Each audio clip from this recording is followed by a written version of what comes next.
자, 그러면 이어서 같이 해봅시다.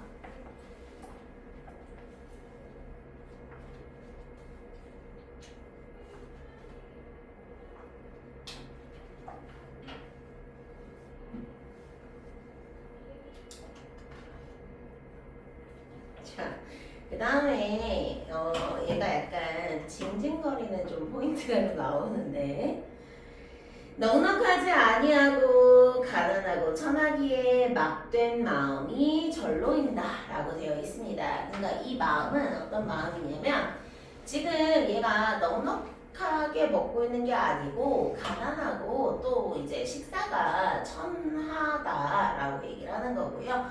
그래서 짜증나는 마음이잖아. 막 이런 막된 마음이 막 절로인다 라고 되어 있고요. 해산물은 어쩌고 하면서 괄호 묶어주세요. 해산물은 무엇 먹을 방법을 알지 못해 귀와 눈만 유복하니 그림 속의 떡으로만 빈 배를 채우도다 까지 괄호 닫아주시고, 자, 그러니까 지금 얘가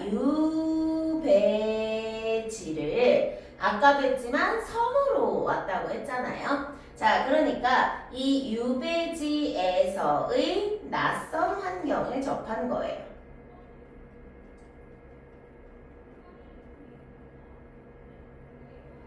그러니까 이게 지금이야 얘들아 우리가 지금 이제 경기도에 살고 있잖아요. 그리고 이제 이제 바다 쪽으로 가려면 이제 뭐 부산이라거나 뭐 이런 울산이라거나 뭐 이런 쪽으로 이제 내려가야 되는데 우리가 부산의 어떤 먹을거리 또는 뭐 이런 바다의 먹을거리 뭐 예를 들면 뭐 멍게, 회, 뭐 해삼 뭐 이런 것들이 있을 거 아니야. 근데 우리 이런 거 먹기 힘들어요? 딱히 안 힘들잖아, 그렇지? 그러니까 그냥 먹는 것이 막 어렵고 막 이렇게 낯설고 막 이런다는 게 아니라 그냥 내가 예를 들면 난 광어회를 먹고 싶어. 광어를 먹고 싶으면 횟집 가면은 신선한 광어 딱 잡아가지고 바로 이제 썰어주고 그 다음에 멍게가 먹고 싶어. 그러면 그냥 횟집 가서 멍게 먹으면 되는 거잖아. 근데 이때는 어때요? 지금이야 이제 유통기술이나 이런 것들이 워낙 이제 발전을 했으니까 그런 것들을 이제 신선하게 먹을 수 있지만 이때는 이런 유통기술이나 냉장기술이 발달하지 않았고 얼음도 엄청 귀한 거였단 말이야. 이때 얼음은 어떻게 구하냐면 겨울에 한강물이 얼잖아요. 그러면 그 한강물에 있는 얼음을 깨서 보관해놔요. 빙고라고 있거든요. 빙고, 냉빙고. 거기다 보관을 해놓는 건데 그 더럽고 그런 얼음을 이제 겨울에만 조금 얻을 수 있는 거야. 자, 그러니까 이 얼음도 귀하고요. 그치? 그러니까 얘가 원래는 이제 서울에서 살았을 거 아니에요? 서울에서 살다 보니까 이제 이런 이제 해산물 같은 것들은 너무 낯설고 먹기가 힘든 그런 상황들을 보여주는 거예요. 자, 그래서 선생님이 아까 약간 찡찡거리는 모습이 보인다라고 얘기를 한 거는 이제 겉으로 봤을 때 얘가 찡찡거리는 것처럼 보일 수 있어요. 왜냐면 아니 해산물 먹으면 되잖아 왜 못 먹는데 이렇게 생각할 수 있지만 얘 입장에서는 이게 뭐야 막 이런 느낌이에요. 그래서 유배지의 낯선 환경을 보여주고 있고 적응하지 못하는 모습을 보여주고 있고 다시 말하면 식생활에 고충을 사실적으로 제시하고 있다라고 얘기할 수 있네요. 여러분 회 좋아해요? 회 좋아해? 태태는 안 좋아하는 거야? 네. 뽀경이 회 어떤 거 좋아해? 연어요. 연어. 나나는? 대방어. 대방어. 대방어 개꿀이지. 영지는? 다 잘 먹어. 그 중에 최애는 딱히 없고 태태는 아예 안 먹어? 아예 못 먹어? 아예 안 먹어요. 아예 안 먹어. 생 날거를 안 먹어요. 아, 그럼 뭐 생선도 그렇고 그 고기도 그렇고 네. 육회 이런 거. 네. 아, 그럴 수 있어. 이유는 있어? 근데 약간 물렁거리는 식감을 안 좋아해요. 아, 물렁거리는 식감. 맞아, 맞아. 저도 이제 회는 대부분은 다 좋아하는데 저는 여러분 제가 진짜 개꿀팁 드릴게요. 회를 보통 간장 와사비나 아니면 초장에 이렇게 찍어서 먹잖아요. 근데 회를 소금이랑 참기름에 찍어 먹어보세요. 먹어봤어? 너 좀 아는구나 이 녀석. 진짜 존맛이에요. 연어도 그렇게 먹어도 되는데 광어나 우럭 같은 것들 그렇게 찍어 먹자면 삼겹살 저리 갈아요. 아, 개 맛있겠다. 그리고 멍게 먹을 줄 알아? 멍게는 안 먹어봤고 나는 먹을 줄 알아. 약간 어른 입맛이야.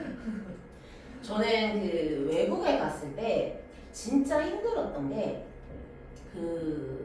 일본도 괜찮았고 뭐 중국도 괜찮았고 막 나쁘진 않았는데 제일 힘들었던 게 제가 유럽 여행을 간 적이 있었거든요. 유럽 여행을 이제 갔는데 그러면 이제 그거를 30일 코스로 간단 말이에요. 그래서 이제 배낭여행 대학생 때 유럽 배낭여행 이렇게 갔는데 너무 힘들었던 게 빵! 고기밖에 없는 거야. 아니면 감자 뭐 이런 거밖에 없는 거야. 그래서 그게 힘들었는데 그런 거랑 비슷하다고 생각하면 돼. 그치? 예를 들면 이게 먹을 게 없는 건 아니야. 먹을 게 있기는 있어. 근데 내가 이거를 먹는 게 너무 힘든 거야. 이런 상황. 자, 그 다음에 계속해서 섬지역이라서 이 부분을 보면은 해산물은 무엇 하면서 먹을 것들이 조금 있어. 그런데 먹는 방법은 내가 알지를 못한다. 그러니까 내륙 출신이니까 내가 먹을 줄을 모르니까 굶주림을 면하기가 어려운 거예요. 무슨 말인지 이해되죠? 그쵸? 자, 그 다음에 하나 더 볼게요.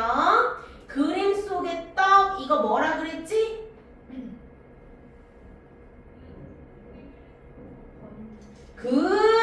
그렇지. 관용적 표현.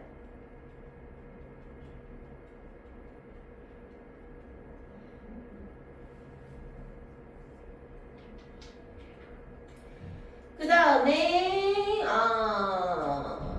다른 건 됐고 대장부가 씨름하면 여기서 씨름이 뭐라 그랬죠? 그렇지. 근심이나 걱정. 그러니까 얘가 무장 출신이라 그랬잖아. 그러니까 자기 자신을 이제 대장부라고 부르는 거고요.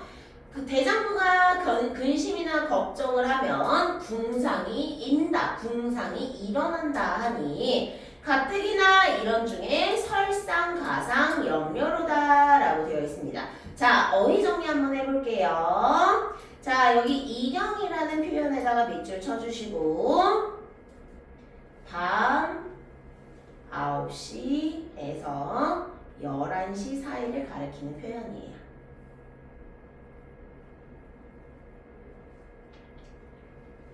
그 다음에 뉘도 많다에서 뉘라고 하는 단어는 껍질이 붙은 벼알갱이에요. 그러니까 얘들아 너네 생각해보면 우리가 이제 벼를 이렇게 수확해가지고 그거를 얘들아 도정한다라는 말 알아? 도정한다? 도정한다는 게 뭐냐면 이 벼를 껍질을 벗겨서 먹을 수 있는 형태로 이렇게 껍질을 벗기는 것들을 도정한다라고 해요. 그래서 쌀 있잖아. 백미는 도정을 끝까지 다 하는 거야. 껍질을 아예 온전히 다 벗겨낸 거야. 그리고 현미는 껍질을 한 겹 남겨놓은 상태의 쌀을 의미하는 거예요. 그래서 이런 식으로 껍질을 이제 어느 정도로 벗기느냐에 따라서 이제 쌀의 형태가 결정되는 그런 것들이 있는데 여기 있는 뉘는 그러한 쌀의 형태를 얘기하는 것이 아니라 그냥 도정이 덜 된 벼알갱이라고 생각하면 돼요. 그럼 먹기가 좋아, 힘들어?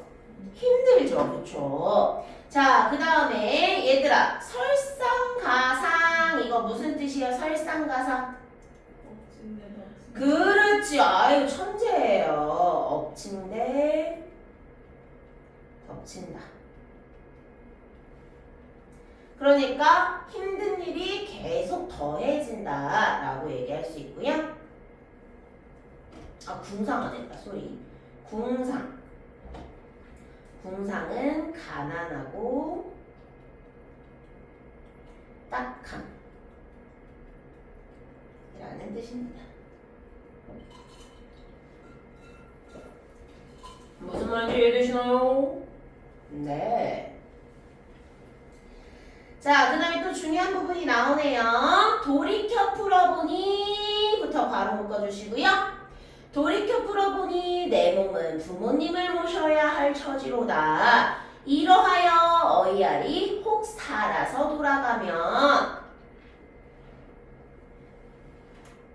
물방울과 티끌 모아 보답하고 모자간에 다시 만나보리로다 까지 괄호 닫아보시고요.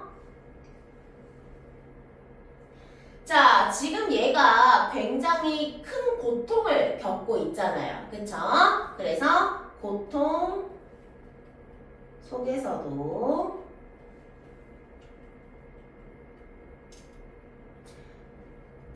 살아서 돌아가서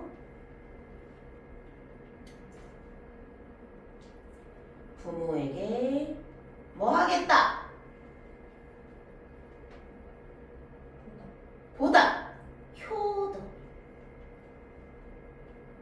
효도하고 은혜를 갚겠다는 다짐. 왜 이렇게 크게 썼지? 잘 보이시죠?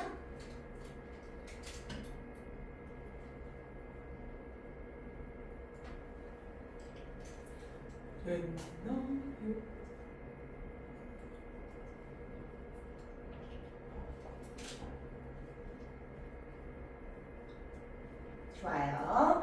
자, 그 다음에 돌이켜 풀어보니 내 몸은 부모님을 모셔야 할 처지로다. 내 몸은 부모님을 모셔야 할 처지. 다시 말하면 교적 가치관에서 효를 중시하는 태도를 보여주고 있고,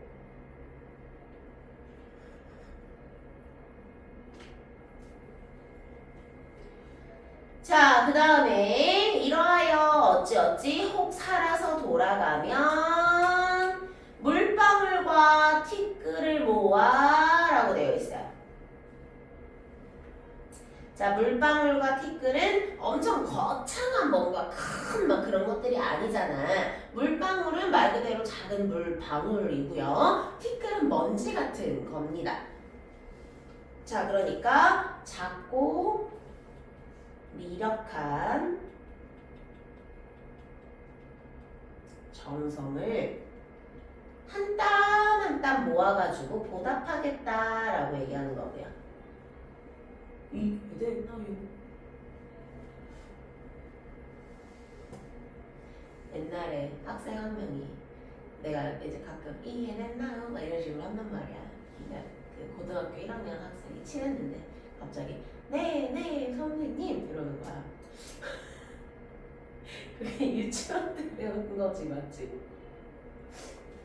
자, 어쨌든 무죄한 귀양살이부터 다시 한번 가로 닫아보시고, 옛날에도 있었다. 그러니까 무죄한 귀양살이라는 건 뭐예요? 죄가 없는데 억울하게 귀양을 살았던 것들이 옛날에도 있었다 라고 얘기를 하면서요, 이러한 태평성대 이렇게 살기 좋은 세상에 더욱 안이 통곡하겠느냐 라고 되어 있고, 하늘이 내린 재앙을 내 스스로 만든 재앙, 그리고 조목조목 각각이로구나 라고 되어 있어요. 그러니까 이게 사람이 어떤 일을 하려고 할 때 내가 잘못 선택한 것들도 물론 있잖아. 그치? 자, 그런데 이게 내가 잘못 선택한 이 부분으로만 받기에는 너무 큰 시련이 온 거야.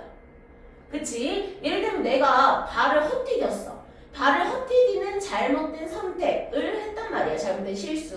그러면 거기에서 받아야 되는 나의 실수에 대한 결과값은 뭐 넘어짐이라거나 삐끗함이라거나 요 정도에서 멈춰야 하는데 잘못 삐끗한 행동을 했는데 하수구로 빠져버렸네? 그럼 이건 뭐예요? 삐끗한 행동에 비해서 너무 큰 재앙을 받았잖아. 이게 하늘이 내린 재앙에 플러스 내가 선택하여 내가 만들어낸 재앙이 조목조목 들어와 있다라는 해석으로 볼 수 있고요. 죄를 지어 죄 아니라 죄를 얻은 탓이로다까지 가로 닫아봅니다.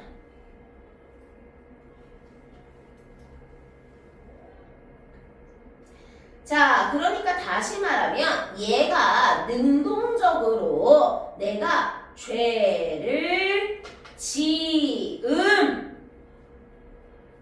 감정은 좀 세모고요.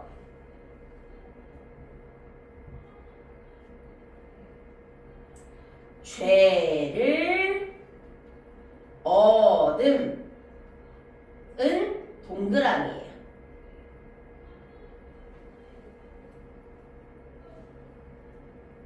자, 그러니까 다시 말하면 내가 죄를 어쩌고 죄를 얻었다 라고 표현을 하는 건데 봐봐 얘들아 죄를 지어서 죄가 아니라 죄를 얻었다 라고 표현을 합니다. 마치 자기가 죄를 얻게 된 것처럼. 그래서 언어 유희적 표현이라고도 볼 수가 있고요. 자, 그 다음에 얘는 모함을 받았다.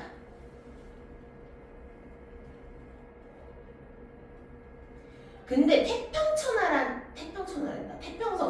내가 그 태평천하 소설을 했었어가지고 태평성대라는 표현을 합니다. 그러면 태평성대는 왕이 잘 지배하는 세상이겠죠. 그쵸? 자, 그러니까 다시 말하면 성군의 통치가 있어. 근데 성군이 통치했는데 어떻게 이런 억울한 일이 생기지?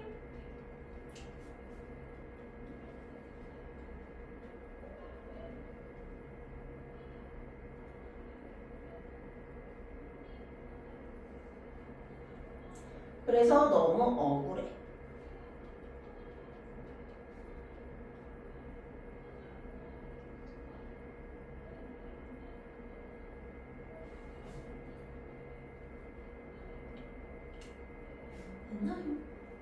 좋아요.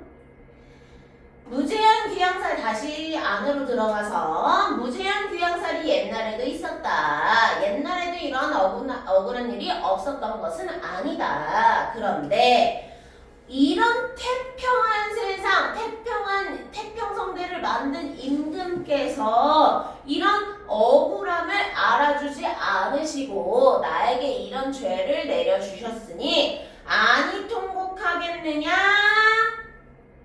통곡할 만하다라고 무슨 법? 그렇지, 서리법.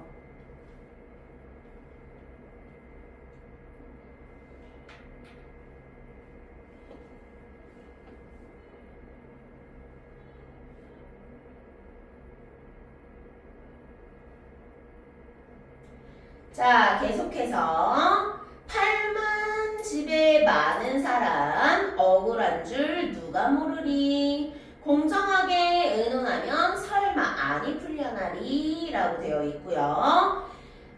해와 달 같은부터 괄호 닫아보시고 괄호 묶어보시고 우리 성상 요순우탕 문무에 따라 옥과 돌을 가리시고 특별히 명을 내려 석방을 해주시면 춤추고 돌아가서 천은을 감축하고 어머님 슬안에서 남은 세월 번화하게 지나리라까지 가르다가 봅니다.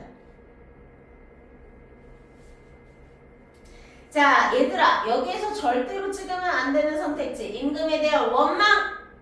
안 되죠, 그쵸? 임금에 대한 원망적 태도는 드러나지 않습니다. 그리고 임금에 대한 은혜를 바라고 있어요. 석방이라는. 그리고 임금에 대한 원망이 없고 임금에 대한 은혜를 바라고 임금에게 은혜를 갚겠다라는 표현은 아주 양반의 작품에서 전형적인 네 글자. 그렇지, 오.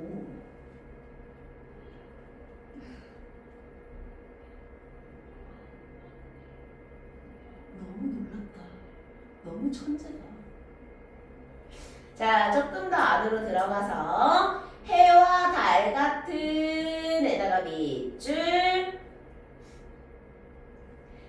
해와 달 같은이니까 집, 유. 자, 직유법으로 임금의 성덕을 비유해 주었다라는 표현할 수 있고요.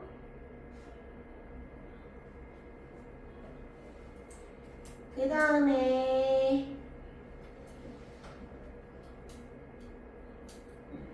요순 우탕 문무, 요것도 중국이에요. 고사인용.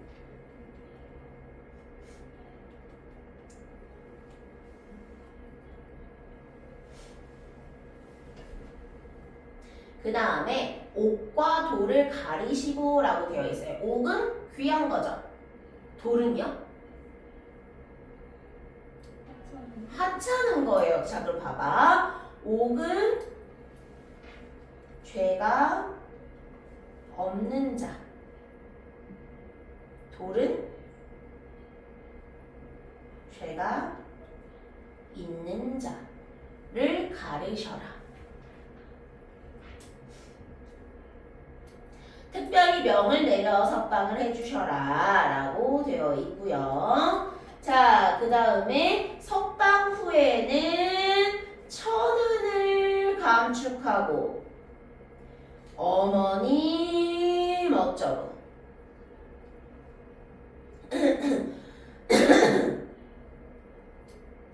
자, 그래서 임금의 은혜, 이것은 한 글자로 충. 그 다음에 어머님, 그렇지. 어머님 돌봄 효. 따라서 충과 효를 묶으면 무슨 교? 그렇지, 유교적 가치관.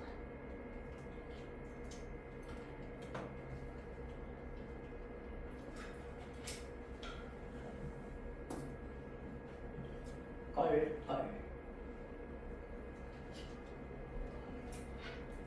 자, 어휘 정리해 볼게요. 자, 일단 요수무탕 문무라고 표현을 해놨고 고사 인용이라고만 말씀을 드렸는데요. 이상적인 중국의 통치자라고 해석해 주시면 되고요. 여러분, 그 중국 역사에서 문왕이랑 무왕 알아요? 어떻게 알아? 문왕은 어떤 업적이 있죠? 이름이 나아요. 오케이. 무왕은 어떤 업적이죠?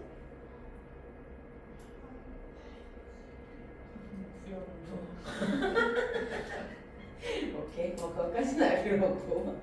자, 그 다음에 성상은 뭐를 의미해요? 임금님, 그렇지.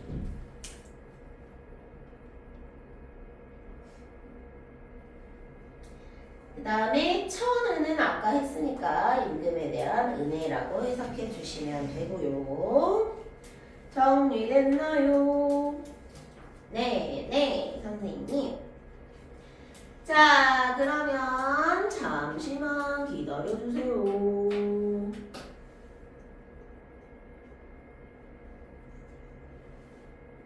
아이고.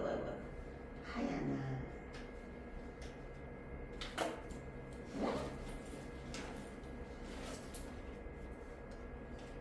네, 잠시 복습하는 시간 드려보겠습니다. 좀 더.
붓을 던진다는 요소는 붓을. 던진다. 붓 쓰려고 했는데, 그러니까 펜을, 너가 글을 쓰려고 펜을 이렇게 들었는데, 이렇게 놓는 거. 붓을 던져도 입신양면을 못하죠? 이렇게 그런 어디 부분에서 이게 어려웠어요? 이행 이행. 호환의 명장이니까, 그러니까 붓을 쓴다는 건 문적으로 입신양명하는 거고, 명장은 칼을 드는 사람이잖아. 그래서 칼을 들고 이제 벼슬을 얻으려 하는 뭐 그런 거라고 해석하면 되는데, 붓을 던졌다라는 거는 내가 문과적으로 입신양명을 하려고 하지 않았다라는 말이지.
자, 진행을 해볼까? 우리 공주.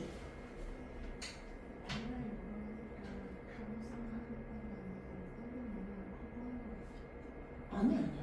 망명이 무겁고 내가 이 유배지에서 죽는 것도 감수하겠다.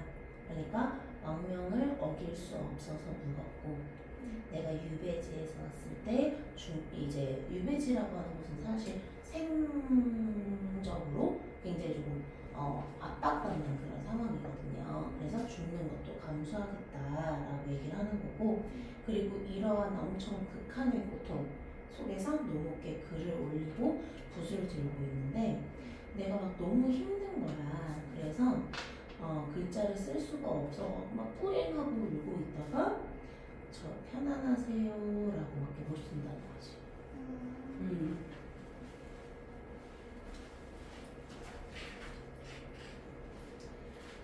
자, 공주들 뒤에 대강 정리 표현 넣어놨어요. 그래서 요거 정리 자료 넣으시고 이제 보시면 되고요.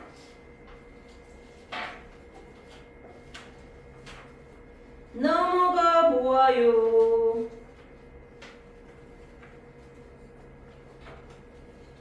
이번에는 71페이지. 제목 너무 웃기지 않니? 일광욕하는 거하고.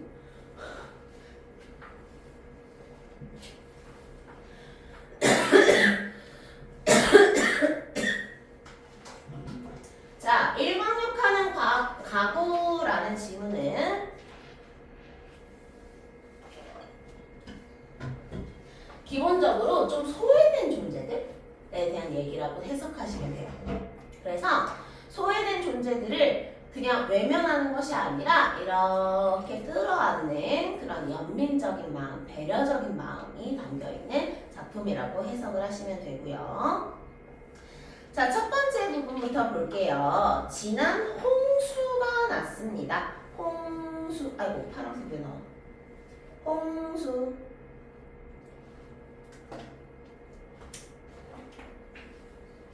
자, 그러면 얘들아, 지난 홍수에 젖은 새간들이라고 나와 있어요. 새간들은 살림살이 같은 것들이에요. 뭐 예를 들면 집에 깔려 있는 카페, 국자, 뒤집개 이런 것들을 다 살림살이라고 부른단 말이야. 그러니까 굉장히 좀 작고 소박한 그런 것들이고, 그리고 집에 있는 의자 이런 것들도 다 살림살이에 해당이 되겠죠.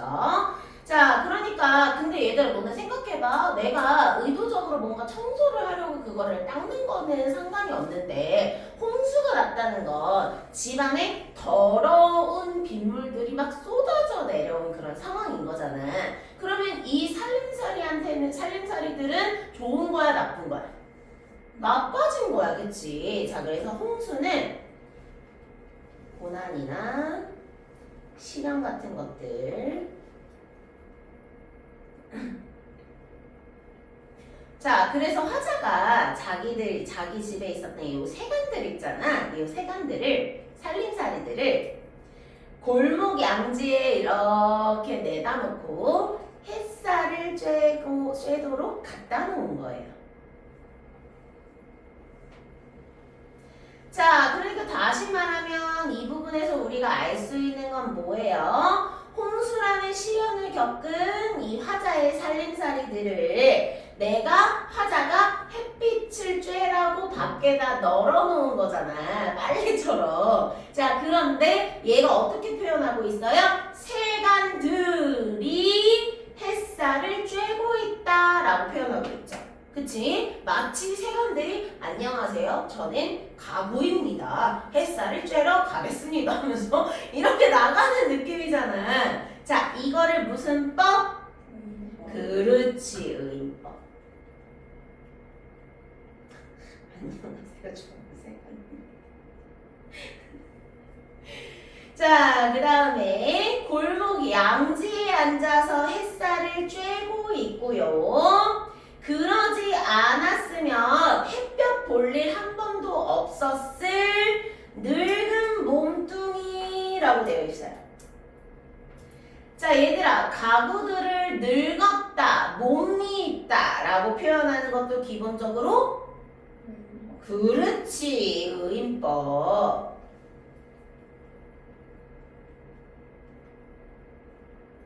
쭈글쭈글해진 배 이런 것도 다 의인법이에요. 자, 이 작품은 그래서 키워드 잡아볼게요. 이 작품은 전체적으로 의인법이 아주 많이 쓰였어요. 그쵸? 그래서 하나하나 밑줄 치진 않을게요. 자, 쭈글쭈글해진 배를 말리고 있다. 지난부터 배를 말리고 있다까지 바로 묶어보시고. 자, 햇살을 쬐다. 햇살은 우리가 무슨 감각으로 느끼죠? 그렇지, 촉각. 그 다음에 햇살을 뭘로도 느껴? 시각적 심상으로도 느끼죠. 그쵸? 그래서 괄호친 부분에는요, 시각적 심상, 촉각적 심상.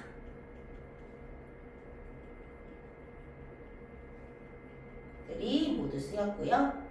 기본적으로 의인법은 아까도 말씀드렸지만 엄청 많이 사용이 되어 있어요. 자, 그러면서 평소에는 어둡고 그러지 않았으면 햇볕 볼 일 한 번도 없었을 이라고 되어 있어요. 그러면 기본적으로 이 세간살이들이 놓여 있었던 공간을 우리가 상상해 볼 수 있겠지. 그치? 세간살이들이 놓여 있었던 공간은 햇볕이 잘 안 드는, 그렇지. 그래서 어두운. 또 기본적으로 뭐 이렇게 단정 지을 순 없지만 보통 우리가 집을 구할 때 웬만하면 이제 동향을 구하잖아요. 그쵸? 동향 맞니? 뭐가 잘 드는 걸? 그렇지. 해가 햇볕이 잘 드는 공간을 구하잖아요. 근데 얘들아 너네 그거 아니? 너네가 집을 구해본 적은 아직 없겠지만 동향은 해가 안 드는 북향이나 서향보다 월세가 10만 원이 비싸요. 제가 구했을 때는 대학생 때 제가 방을 구할 때는 그때는 그랬어요. 그러니까 어두운 또 가난한 환경이었다는 것을 보여주고 있어요.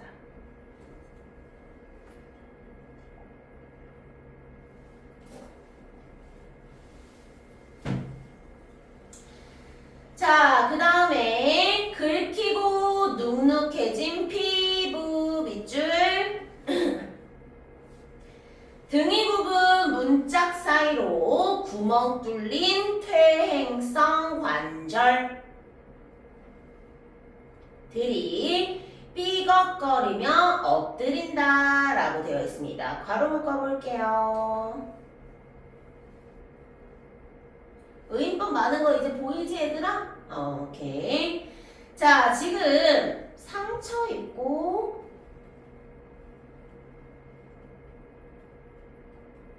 낡은 가구들이에요. 세간살이들.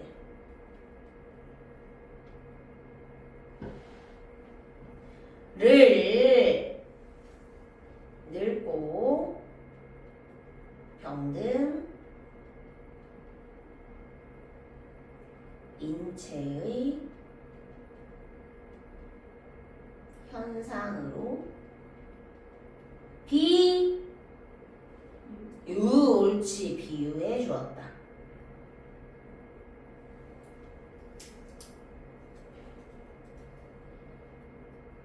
자, 그리고 하나만 더 볼게요. 상처 입고 낡은 가구를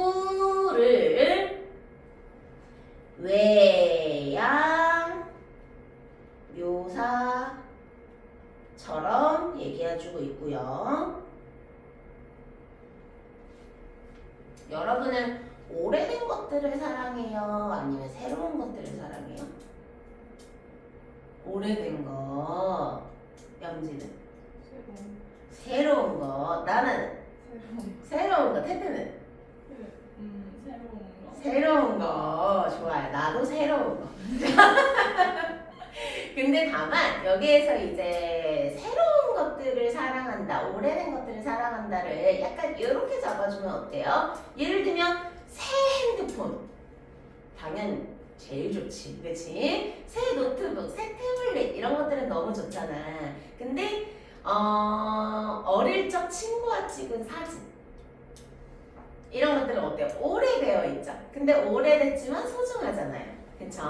이런 식으로 이제 잡아주면 좋을 것 같은데 여기서도 마찬가지로 우리 입장에서는 사실 새로운 가구, 새로운 냉장고, 새로운 김치냉장고 뭐 이런 것들이 더 좋은 건 맞지. 근데 얘는 기본적으로 가난하고 그런 살림을 살고 있잖아요. 그러니까 이제 가구들이나 세간살이들이 낡고 이제 조금 상처 입은 것들이 좀 많은 상황인 거야. 근데 그런 것들을 그냥 너무 낡았어, 너무 상처 입었어 이런 식으로 헥 하는 태도가 아니라 보는 태도. 그치? 이 보는 태도가 무슨 감정이랑 연결이 돼요?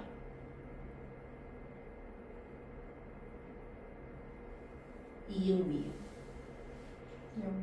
연민이랑 연결이 될 거예요. 그쵸? 지금 미리 잡아놓으세요. 자, 그러면서 그 사이 당신도 많이 상했군. 바로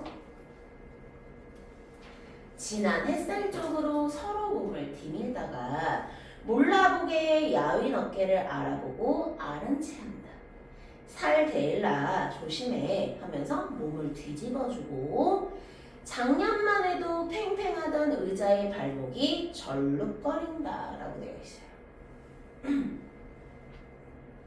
자, 지금 이 문장을 좀 귀엽게 좀 바라보면 가구들이 뭐 옷장이랑 뭐 식탁이랑 뭐 의자들이랑 이렇게 옹기종기 모여가지고 햇빛 아래에 이렇게 몸을 말리고 있는 상황이야. 그러면서 가구가 이제 식탁한테 얘기하는 거지. 많이 상했네. 그리고 야위한 어깨를 보면서 살 댈 수 있어. 조심하면서 뒤집어주고. 자, 그리고 자 이제 의자가 작년만 해도 의자입니다 이런 느낌이었는데 절두 이런 느낌으로 이제 묘사를 해주고 있는 거지. 자, 그러니까 괄호친 부분을 해석해 보면 가구들이 서로를 위로하고 챙겨주는 모습이다.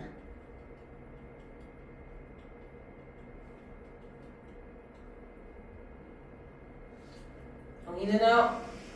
네, 좋아요. 여기까지 우선 하고요. 쉬었다가 이렇게